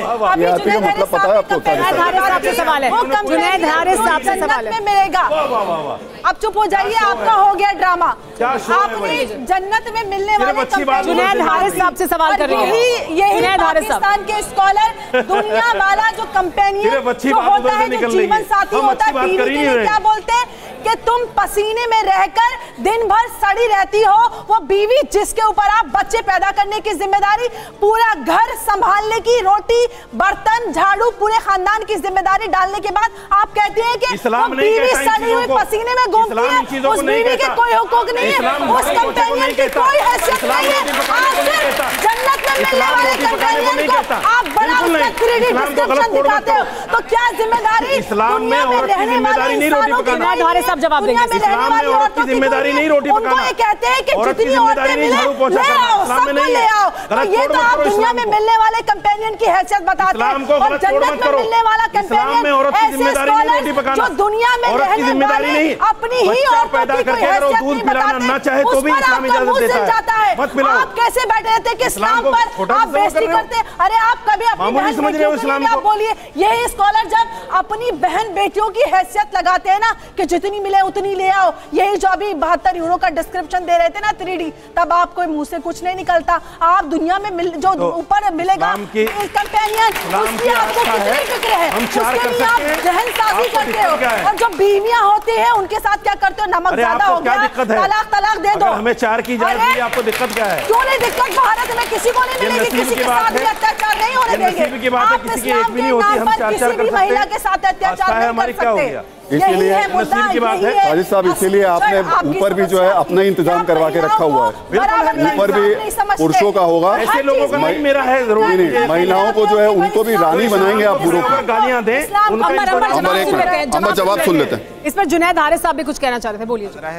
और सुबह इस पर जवाब दिया था। जी हाँ, मेरा जुनैद हारिस साहब ने कंपेनियन की बात की थी, इसलिए मेरा सवाल। मैं आपको एक चीज बता देना बहुत जरूरी समझता हूँ कि इस्लाम के अंदर जो औरत की हैसियत है वो हर हाल में आप अगर देखेंगे तो मकाम के एतबार से मर्द से ज़्यादा है। जब वो पैदा होती है तो इस्लाम कहता है कि वो रहमत है। जब वो जवान होती है तो वो बीवी की सूरत में दुनिया की सबसे बड़ी नेमत है। और अगर एक बच्चे की माँ हो जाती है तो मरने के बाद कहा जाता है कि उसी के कदमों के नीचे जन्नत है। अगर राइट्स की बात की जाए तो 3 दर्जा माँ को दिया जाता है और 1 दर्जा बाप को दिया जाता है। अगर जायदाद में हिस्सेदारी की बात होती है तो माँ बाप की भी जायदाद के हिस्सेदार होती है और शौहर की भी जायदाद की हिस्सेदार होती है। शौहर मरता चला जाए, हर एक की जायदाद की हिस्सेदार होती चली जाती है। इस्लाम आइडियल सिचुएशन है ना, नहीं है, देता है। बस इस लड़ाई को हमें लड़ने की जरूरत है कि औरत मिले। का है ना 3D डिस्क्रिप्शन तो हूरों का दिया जा रहा है, बताया जा रहा है कि आप उसके लिए काम करिए। ये कौन बता रहा है? ये हकूक औरत के कौन बता रहा है? हूरों के बारे में बात हो रही है। लेकिन एक मिनट हम लोग डिबेट देखिए, एक मिनट हम लोगों की जो डिबेट थी वो 72 हूरों को लेकर थी। हम इस्लाम पर नहीं जा रहे हैं। 72 हूरों को लेकर के जो बात हो रही थी हम वही करेंगे। और 72 हूरे जो फिल्म आ रही है उसमें जो चीजें दिखाई गई है दिक्कत किसको है, उसमें जन्नत से दिक्कत किसी को नहीं है। बता दो ना। हूरों को लेकर जरूर दिक्कत हो रही है। और वो भी साजिद साहब यही पूछा जा रहा है, जिस सवाल का जवाब आपने नहीं दिया मतलब नहीं, आपके लिए पूछ रहा हूँ।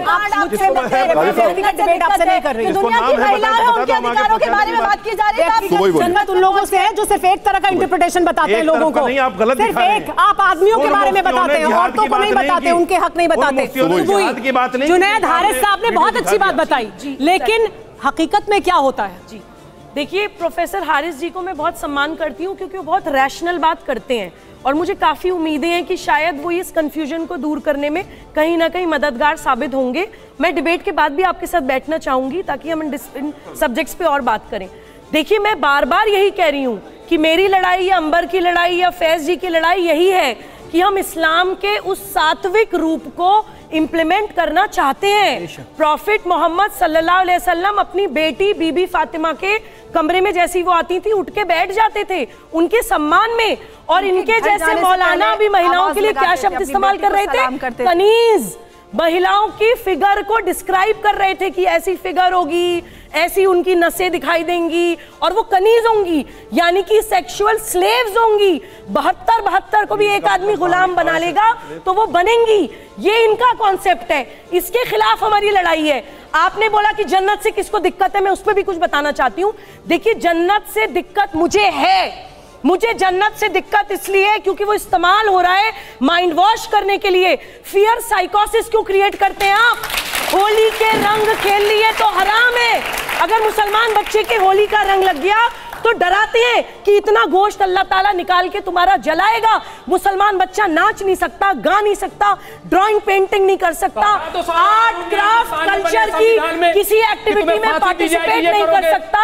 इतना डराते हैं। मेरे बीच में संविधान में ये फेयर नहीं है कि तुम्हें फांसी पे लटका दिया जाए। अरे इससे नुकसान क्या होता है? अरे मुझे ये सुबह जी आप पढ़े लिखे बताइए, ये फेयर है नहीं कि फांसी चढ़ा दी जाए? अरे मैं बताइए, ये बताइए, ये संविधान में क्या है? रेड लाइट क्या है? ये देखिए, रेड लाइट क्या है? मैं जवाब दे रही हूँ ना, सुन तो लीजिए। हम कह रहे हैं कि आप वहाँ छोड़ दीजिए, ये दुनिया के बात कर लीजिए। आप जन्नत से आपको नफरत है, कॉन्स्टिट्यूशन पे भी बात कर लीजिए। मैं वही तो कह रहा हूँ कि फेयर नहीं, क्या ये जाएगा?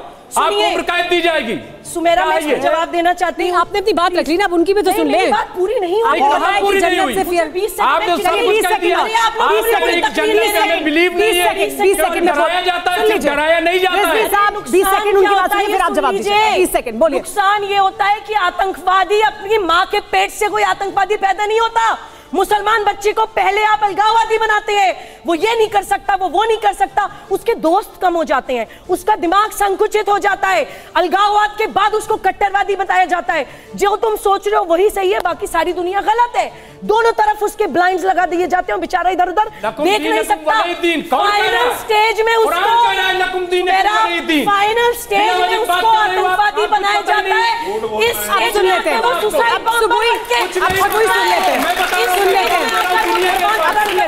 बोलिए बोलिए सुबह, अब सुन लेते हैं।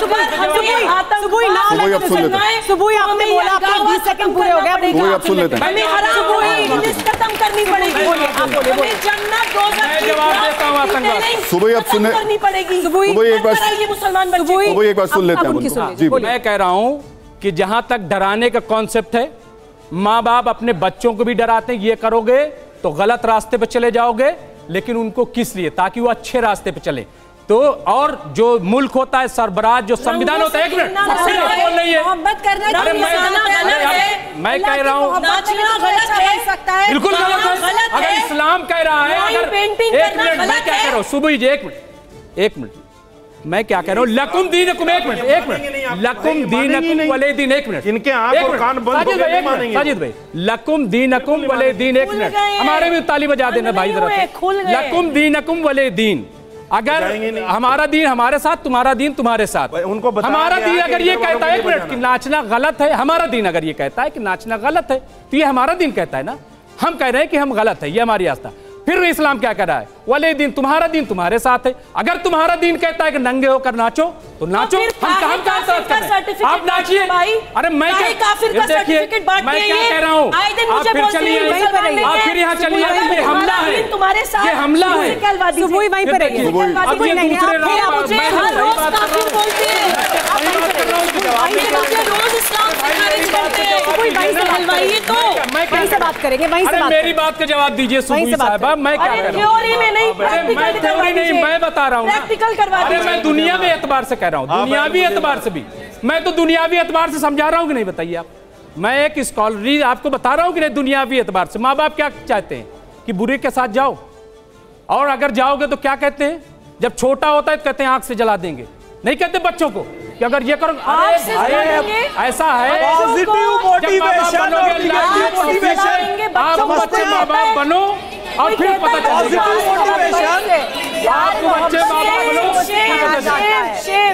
सुनिए सुनिए, बच्चों के प्रति हिंसा की बात, हिंसा की बात नहीं है, मेरी बात बच्चों से आप कहते हैं आंसू जला देंगे, यही होती है फियर साइकोसिस। आप समझे नहीं, मैं यही होता है माइंड कंट्रोल, डरा डरा के माइंड कंट्रोल। सर ये मैं सही कहते हैं, इसीलिए तो आप फिर ऐसी हो गई, फिर जब कहते हैं आपको बुरा लगता है। क्योंकि मेरे अब्बा ने मुझे डराया नहीं, तो इसीलिए तो यहाँ पहुँच गई। मेरे अब्बा ने मेरा दिमाग इसीलिए तो पहुँच गई, मेरे हाथ में किताब दे दी। आपको क्या आपत्ति? मेरा दीन मेरे साथ है, आपका दीन आपके साथ। मेरा दीन आपको आपत्ति क्या है? मेरा दीन क्या आपत्ति है? अगर इन्होंने किसी हिंदू लड़के से शादी कर ली, नहीं पहले मेरा सवाल सुन लीजिए, आप मेरा सवाल नहीं सुन लीजिए, मेरा सवाल सुन लीजिए। अगर इन्होंने हिंदू लड़के से शादी कर ली,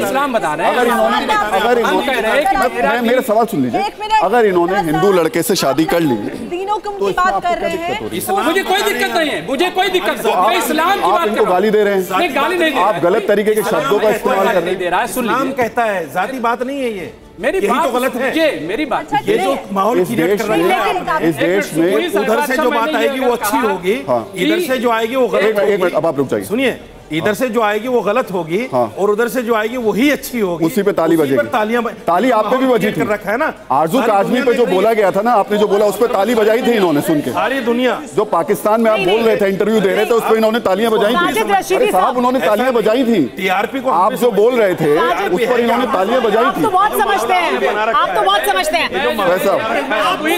एक मिनट रुक जाइए, बच्चे सवाल पूछना चाहते हैं, अच्छी बात नहीं, बच्चे सवाल पूछना चाहते हैं, उनका सवाल लेंगे।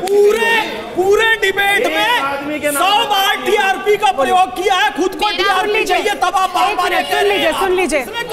सुन लीजिए। अच्छा चलिए सुनिए एक बार। मौलाना साहब, आपने कहा कि बच्चे को अगर कुछ गलत काम करता है तो पेरेंट्स कहते हैं कि हम जला देंगे। मैं एक मुस्लिम फैमिली से हूँ, मेरे पेरेंट्स ने आज तक मुझे कभी नहीं कहा कि ये काम मत करो, वो काम मत करो। दूसरी चीज़, ये लोगों का माइंडसेट होता है कि वो लड़कियों को पढ़ाए ना पढ़ाए। मेरे पेरेंट्स ऐसे हैं कि वो अभी तक मेरे पे लाखों रुपए लगाने को तैयार हैं। वो बोलते हैं जाके पढ़ो, जो करना है करके दिखाओ। मैं खुद 2 बच्चे का बाप हूँ, और जाहिर है बाप हूँ तो मेरी बीवी भी होगी। एक मिनट, मैं नहीं कहता हूँ, मेरी बीवी जो है माँ ही कहती है, माफ कीजिएगा, नहीं बाप कभी नहीं कहता, बाप कभी नहीं कहता ये सब बातें, माँ ही करती है, माँ दुलार में कहती है। अरे भैया, इधर वालों की नहीं मानी जाएगी, माँ कहती है, थोड़ी देर बाद मैंने कहा ही नहीं, इधर वालों की नहीं मानी जाएगी। अच्छा, रूल्स हटा दिए जाए, मतलब जो फांसी चढ़ाते हैं वो हटा दिए जाए। अगर आपके जो आप कह रहे हो बच्चे हैं उनके साथ गलत होगा, उनके साथ क्या करोगे आप ये बता दीजिए। नहीं, मैंने मिसाल दी थी, मैंने रूल हटाने के लिए कहा कि मैंने बेटा तुम समझ नहीं पाए, मैंने ये कहा, जवाब दिया कि जैसे हम दोज़ख और जन्नत की बात करते हैं वैसे हमने दुनिया में भी हम रूल्स, इसलिए इन्होंने कहा था ना कि डराते हो, खौफ, तो डराते हैं, फांसी की सजा इसीलिए डराने के लिए होता है, ठीक है। और सुन लीजिए एक मिनट, अपराध से डराया जाता है, अपराधी की बात तो मैं कर रहा हूँ, ऊपर अल्लाह भी तो अपराध की बात करता है कि गलत करोगे जीवन को दोज़ख में जाओगे, अच्छा करोगे तो जन्नत में जाओगे, जन्नत में जाओगे तो। मेरा सवाल तीनों स्कॉलर से है। कुछ साल पहले 26/11 पे एक मूवी आई थी और एक आतंकवाद जो कसाब था वो बच गया था, उसने कहा था मैं जिहाद कर रहा हूँ ताकि मुझे जन्नत नसीब हो। सर ऐसे जो ये अपराध करते हैं और ये आतंकवादी बन रहे हैं, क्या आपके ऐसी सोच की वजह से वो आतंकवादी नहीं बन रहे और इस पर कब खात्मा होगा? जो वो सोचते हैं जी जिहाद करूंगा मुझे जन्नत नसीब हो। शुरू में कंडम किया है, अगर आपने सुना हो, शुरू में हमने कंडम किया है, ये जिहाद है ही नहीं। ये आतंकवाद है, हम तो शुरू से लेकिन आप मानोगे नहीं ना। नहीं, मगर वो सवाल ये कह रहा है कि आप ग्लोरीफाई करते हैं, जिहाद को ग्लोरीफाई करते हैं, इस वजह से क्या युवा तैयारी के साथ आतंकवाद की तरफ जाते हैं? क्या इस वजह से जाते हैं भटके हुए नौजवानों? हम कहता है इकरा पढ़ो, पढ़ा रहे हैं तो क्या गलत कर रहे हैं? ग्लोरीफाई क्या नहीं किया जाता जन्नत के कॉन्सेप्ट को, जिहाद के कॉन्सेप्ट को? जो भटके हुए युवा हैं, क्या वो फिर आतंकवाद की तरफ नहीं जाते? और इसीलिए इस चर्चा का भी मकसद यही है कि हम इसके बारे में बात करें। जुनैद हारिस साहब, आइडियल सिचुएशन की बात मत करिएगा, जो हो रहा है दुनिया में वो बताइएगा। मैं प्रैक्टिकल सिचुएशन की बात कर रहा हूं। बहुत अफसोस की बात यह है कि आप लोगों को वो पता नहीं है। मैं आपको बता दूं कि इंडिया की मुसलमानों की कोई ऐसी ऑर्गेनाइजेशन नहीं है जिसने ISIS, अल-कायदा और जितने भी इस तरह के आतंकवादी हों उनके खिलाफ बड़े बड़े प्रोग्राम नहीं किए हों, बिल्कुल बड़े बड़े सेमिनार नहीं किए हों। अफसोस की बात यह है कि मीडिया को रामलीला मैदान से फतवे जारी हुए हैं, लेकिन मीडिया ने जैसे उसको कवरेज देना चाहिए था, बहुत अफसोस की बात है कि नहीं दे सकी। और उन लोगों को ग्लोरीफाई किया है जो लोग गलत बोलते हैं, हम उनके खिलाफ है। हम तो कहते हैं, आपको मैं बता दूं, अब तो ताली बजा आतंकवाद के खिलाफ फतवा जारी की बात अरे वो खुद बजा देंगे, उनको लगेगा तो बजा देंगे। अरे बोल बोल के नहीं बजवाते हैं ताली, उनको लगेगा बजा देंगे ताली। जन्नत का कॉन्सेप्ट और कहते हैं वहां पे एक बार बजा दो इनके लिए ताली चाहिए, एक बार बजा दो। पहलवी साहब ने एक शेर कहा था, वो मैं जरूर कह देता हूँ, जिसमें लाखों बरस की हूरें हों, ऐसी जन्नत को क्या करे कोई। देखिए इस धरती को जहन्नम बना के कोई उधर की जन्नत पाने की कोशिश करे तो ये ठीक नहीं है। रब्बना आतना फिद दुनिया हसनतों व फिल आखिरत हसनतों व क़िना अज़ाबन नार। ये दुनिया और वो आखिरत दोनों को संवारना होगा। यहां पर बर्बादी करके आतंकवाद फैला के वहां जन्नत की कामना नहीं की जा सकती। और वहां पे हूरों का जो वर्णन किया गया, जो कह रहे हैं कितने बरस की हूरें, लाखों बरस की हूरें, लाखों बरस की हूरें हैं। तो यहां पर आपको 18 ईयर दिया गया है साहब मैरिज के लिए, तो वहां तो लाखों बरस की हूरें हैं। तो पहले इस दुनिया को ठीक बना लीजिए, उसके बाद जन्नत की सोचना अकॉर्डिंग टू इस्लाम है। क्योंकि रब्बना आतना फिद दुनिया हसनतों व फिल आखिरत हसनतों व क़िना अज़ाबन नार। जन्नत पे एक रिमार्क प्लीज। ठीक है सर, एक मिनट। लेकिन सर साजिद रशीदी साहब ये कंडेम कर रहे हैं, आप भी कंडेम कर रहे हैं, वो सब बात लगातार हो रही है। और इससे पहले भी ऐसा नहीं है कि पहली बार ये जिक्र हुआ है। जब भी इस तरह के मुद्दे का जिक्र होता है, कंडेमनेशन होता है, उसका जिक्र होता है, बहुत अच्छी बात है, आप एक बार फिर कंडेम कर रहे हैं। लेकिन जब आप पाकिस्तानी चैनल पर डिबेट में, डिस्कशन में बैठकर 72 हूरों का डिस्क्रिप्शन देते हैं, तो क्या दूसरा पक्ष ज्यादा हाईलाइट नहीं होता है? वो आप क्यों करते हैं? TRP के लिए करते हैं? आप मुझे सिर्फ इतना बताइए, मैं इस डिबेट में, बल्कि हम तीनों इस डिबेट में कम से कम 10 बार कह चुके कि हम इस जिहाद को नहीं मानते। मैं तो हूरों की बात कर रही हूँ ना, लेकिन हमारे इस कहने पर ना तो तालियां बजती। मैं हूर पे बात कर रही हूं। कहते कि बहुत अच्छे हैं आप, मैं हूर पे बात कर रही हूं। आप भी नहीं कहते। अगर आप कह देंगे आपका प्रोग्राम ही गिर जाएगा। इधर ही से ताली बजा दो, बीच में मत बोलिए। आप ही ने डिस्क्राइब किया ना, मेरी बात सुन लीजिए। आपका प्रोग्राम ही गिर जाएगा। आपने कह दिया मौलाना साहब बहुत अच्छी बात। आपके लिए तो तालियां पाकिस्तान में बजती हैं। आप सर, आपके लिए तालियां तो पाकिस्तान में बजती हैं। सर सुन तो लीजिए, वो आपने देखा ना, आपने काज़मी ने जो आपसे बात की उसमें आपकी वहां तालियां बज रही थी। बता दूं, आपको पता है, सुनिए, इस्लामिक देश की एक महिला पत्रकार आपसे बात कर रही थी और वो आपसे पूछ रही थी कि बताइए हमारे लिए क्या है। और आप, अफसोस ये कि आप, वो इस्लामिक देश नहीं है, वो मुसलमान देश है। मेरे सवाल का जवाब आपने नहीं दिया। मैं दे रहा हूँ, नहीं दिया। मैंने क्या पूछा आपसे? आप क्यों कर रहे थे 72 हूरों का डिस्क्रिप्शन? क्या TRP के लिए कर रहे थे? देखिए बात, पाकिस्तान में TRP चाहिए आपको? कुरान में अभी भाई ने कहा रब्बना आतिना फिद दुनिया हसना, बिल्कुल सही कहा आपने। हम भी तो ये कहते हैं जज़ाअम बिमा कानू यामलून, जो दुनिया में करोगे उसका अच्छा बदला जब ही तो मिलेगा जब अच्छा करोगे। अगर अच्छा नहीं करोगे तो जन्नत कहां से मिलेगी? जन्नत तो अच्छे अमाल के बदले की जगह है, और नरक जहन्नम जिसको कहते हैं बुरे अमाल के बदले की जगह। ये तो मानते हो आप? रशीदी साहब, अब आप मुझसे बात कर रहे हैं, आप मुझसे बात नहीं कर रहे हैं। अब इससे आगे चलते हैं, अब इससे आगे रशीदी साहब, आप मुझसे बात नहीं कर रहे हैं। जितने मुफ्तियों के आपने बयान सुना है, उन्होंने जिहाद का जिक्र कहाँ किया? मुझे ये बता दीजिए पहले। आगे कर रहे थे, आगे कर रहे तो पूरा नहीं सुनवा सकते ना। मुफ्ती तारिक पूरा आप जिहाद का जिक्र किया हो, तो आप चाहते हैं कि हम दुनिया को ये सुनवाएं कि वो आतंकवादी बनाना चाहते हैं। आप चाहते हैं कि ऐसी तकरीरें सुनाई जाए जिसमें वो जिहाद लोगों को सिखा रहे हैं। करवाइए। आप ऐसे जिहाद लोगों को सुनवाना चाहते हैं? जिहाद के बारे में बताइए। आप ऐसे जिहाद लोगों को सुनवाना चाहते हैं? एक बयान जिहाद, आप यही चाहते हैं ना? बोलेंगे, आप यही चाहते हैं ना?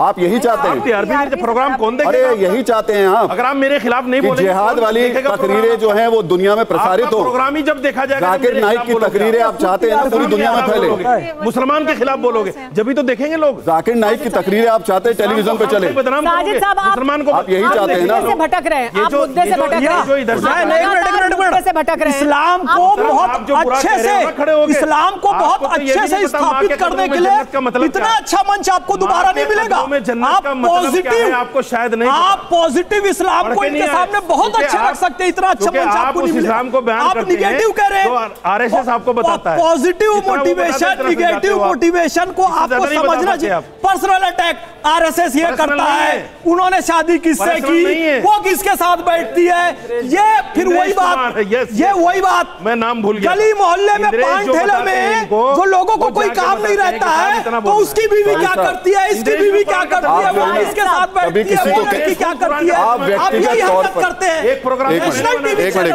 अच्छी बातें बोलना चाहिए देश का, और तुम्हारा काम ऐसा है। आप व्यक्तिगत तौर पर अगर जाएंगे तो आप किसके साथ कहाँ बैठते होंगे, कोई निकाल के दे, आप भी किसी के साथ बैठते होंगे, ऐसा है। व्यक्तिगत तौर पर मत जाइए। व्यक्तिगत नहीं कह रहा हूं, बिल्कुल जा रहे हैं, मैंने देखा हुआ है। साजिद साहब आप भी कहीं बैठते होंगे, जितने बड़े से छोटे होते हैं, ये कुरान से शुरू करते हैं, कुरान इनकी जिंदगी में है नहीं। कैसे ये कैसी बात कर रहे हैं आप, क्या बदतमीजी वाली बात कर रहे हैं आप? कुरान से शुरू करें। मैंने बिस्मिल्लाहिर्रहमानिर्रहीम बोल के चालू किया, बिस्मिल्लाहिर्रहमानिर्रहीम कुरान में नहीं है, नहीं है। रब्बी इश्रह ली सदरी, या अल्लाह मेरे दिल को खोल दे। रुकिए, मतलब क्या है साजिद साहब? ये हदीस लिखी हुई है, माँ के कदमों में जन्नत का रुक जाइए, रुक जाइए, रुक जाइए, हम वापस मुद्दे पर आ जाएंगे, वापस मुद्दे पर आइए, वापस रुक जाइए। आपने इतना अच्छा मंच दिया इस्लाम को एक्सप्लेन करने, ये व्यक्ति इस्लाम को बदनाम करने में बैठा हुआ है। वो बच्ची कैदी, मेरे को जलाने की धमकी नहीं देते मेरे मुसलमान माँ बाप, मिलेगी। वो बच्ची कैदी यहाँ पर, आप सुन नहीं रहे उसकी बात को। ये बजी तालियां तुम्हारे लिए, क्यों नहीं बजेगी? हमारी जिंदगी में इस्लाम नहीं है कहते हैं। अरे रुक जाइए सर, ताली बजाना इस्लाम में है कि नहीं है? आखिर में ताली बजाना इस्लाम में है। ताली बजा दो, ताली के भूखे हो, ताली बजा दो। ताली चाहिए आपको खाली, आपको टीआरपी चाहिए खाली। हो गया सर, बजा दो यार ताली इनके लिए, बेटे बजाओ। मांगे कि नहीं, हमें दुनिया में तालियां नहीं चाहिए, हमसे अभी कह रहे थे ताली और हमें इस्लाम बताना है। कभी कुछ मत कोई कितना भी बुरा भला कहे, हमें इस्लाम बताना है, हम बताएंगे इस्लाम। रुक जाइए, कोई माने ना माने, रुक जाइए, एक मिनट सवाल सुन लीजिए, सवाल सुन लीजिए। आपसे बड़ी इमाम हुसैन की गर्दन पर मेरा आखिरी सवाल तलवार चलाई, आपसे बड़ी दाढ़ी थी शिब्र की। रिजवी साहब, आप जैसा था माफ कीजिएगा, बाहर से मुसलमान अंदर से काफिर। साजिद साहब आप है वो, और बहुत संक्षेप में जवाब दीजिएगा, डाइग्रेस मत करिएगा, मुद्दे पर रहिएगा। साजिद साहब आप लगातार उससे भागते हैं, आपसे मेरी शुरुआत, और मैं सबसे एक रिएक्शन लूंगी इस मुद्दे पर। 72 बात मानोगे, पहले ये बताओ। मुझे आपकी बात मानने की जरूरत नहीं है। हमारी तो मानोगी नहीं आप, मुझे नहीं मानने की जरूरत है, आपसे कोई मतलब ही नहीं बनता। एक सवाल अहम की 72 हूरें फिल्म आ रही है, उसमें ये दिखाया गया है और बार बार इस बात की चर्चा है कि ये जो मौलाना बैठकर 72 हूरें और इस तरह के कॉन्सेप्ट रखते हैं लोगों के सामने, युवाओं के सामने, जिनके जो खुद शायद भटके हुए हैं, वो इससे इन्फ्लुएंस होते हैं और फिर आतंकवाद की तरफ जाते हैं। क्या आपको लगता है कि ऐसा होता है? आपका क्या पक्ष है इस पर? और संक्षेप में तीनों जवाब दीजिएगा, फिर इधर भी। इस्लाम का आज से नहीं, हमेशा से गलत इस्तेमाल लोग कर लेते हैं और मिसयूज होता है, हर चीज का मिसयूज होता है। अगर हम एक बंदूक लेते हैं, उसको बंदूक को अच्छे काम के लिए लोग इस्तेमाल कर लेते हैं और गलत के लिए, तो इसलिए मिसयूज उसका हुआ है। और ये सबसे जिम्मेदारी मैं मानता हूं कि हमारी जिम्मेदारी है कि जहां इस्लाम में गलत हो रहा है उसके खिलाफ उसके बारे में भी बात करें और बोलें उसके खिलाफ, ये हमारी जिम्मेदारी। आप बताइए, यही सवाल आपसे, जवाब अभी खुश यही सवाल आपसे। साजिद साहब बोलिए। मैं तो शुरू से कहता हुआ आ रहा हूँ कि ये जो आतंकवाद चल रहा है इस्लाम के नाम पे, हम इसके खिलाफ है। मैं तो शुरू से कह रहा हूँ, मेरी शुरुआत ही यही, मेरी शुरुआत ही इसी पर हुई थी। लेकिन सवाल तो वही है ना कि मैं तो 2 और 2 4 बताऊंगा, आप कहेंगे नहीं जी 5 होते हैं। हम नहीं मानेंगे 4, क्योंकि टीआरपी इसी से आएगी। मैं बस एक सवाल जरूर, दिक्कत ये है, छोटा सा सवाल बस बता दीजिए आखिर चलते चलते भी आना है ना। पूरे मिलेंगी पुरुषों को वहां पर जन्नत, जज़ाअम बिमा कानू क्या मिलेगा बस ये बता दीजिए। जज़ाअम बिमा कानू यामलून, जो अच्छा करेगा उसको अच्छा मिलेगा। महिलाएं वहां जाके उनकी रानी बनेंगी हूरों की। मैंने क्या बोला? उन्हें कुछ नहीं मिलेगा। मैंने क्या बोला? आप ही ने बोला था ना। अब टीआरपी के लिए नया खेल, आप ही ने बोला था ना, नया खेल शुरू, आप ही ने बोला था ना, खेल शुरू। आप ही ने बोला था। ये कुरान कहता है गिलमान मिलेगा, गिलमान मिलेंगे, अच्छा करेगा उसको अच्छा मिलेगा, कंपेनियन मिलेगा औरत को भी ना।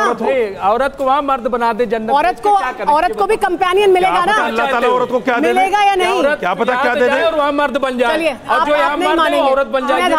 जेंडर ही नहीं, चलिए अब आप दूसरी तरफ चले गए। जेंडर ही नहीं होता, बताइए संक्षेप में आपकी प्रतिक्रिया भी इसी मुद्दे पर, इसी सवाल पर संक्षेप में। जी जी, देखिए मैं सिर्फ 2 बातें बोल के अपनी बात खत्म करूंगी।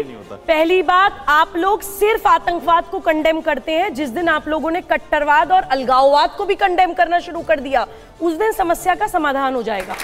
देखिए ये जन्नत और दोजख का कॉन्सेप्ट भारत में नहीं चलेगा। आपके शहद और आपके अंगूर और आपकी दूध की नदियां क्यों नहीं चलेगा? क्योंकि विश्व की सर्वश्रेष्ठ नदियां भारत में पाई जाती हैं, विश्व की सर्वश्रेष्ठ कामधेनु भारत में पाई जाती है। बताइए कितना शहद और दूध चाहिए रहता है भारत में। मैं सुबुई खान भारतीय मुसलमान हूँ, मैं जन्नत में ही जाना चाहती क्योंकि मेरे अल्लाह ने मुझे जन्नत में पैदा किया है। I am born in jannat. Jannat is not a place where I want to go. मैं जन्नत में पैदा हुई हूँ, भारतीय मुसलमान जन्नत में पैदा हुआ है। ठीक है, हमारे पास इतना ही समय है इस चर्चा के लिए, इस चर्चा के लिए हमारे पास इतना ही समय है। लेकिन ये जरूर बड़ा सवाल है कि क्या एक पक्ष को हाईलाइट किया जाता है, क्या एक पक्ष को इस तरह से सामने रखा जाता है जिसकी वजह से वो युवा जो पथभ्रष्ट है वो उसकी वजह से प्रभावित होते हैं। क्या एक बार जरूरी नहीं है कि एक बार देखा जाए, इंटरनलाइजेशन किया जाए और जो कमियां हैं उनको दूर किया जाए?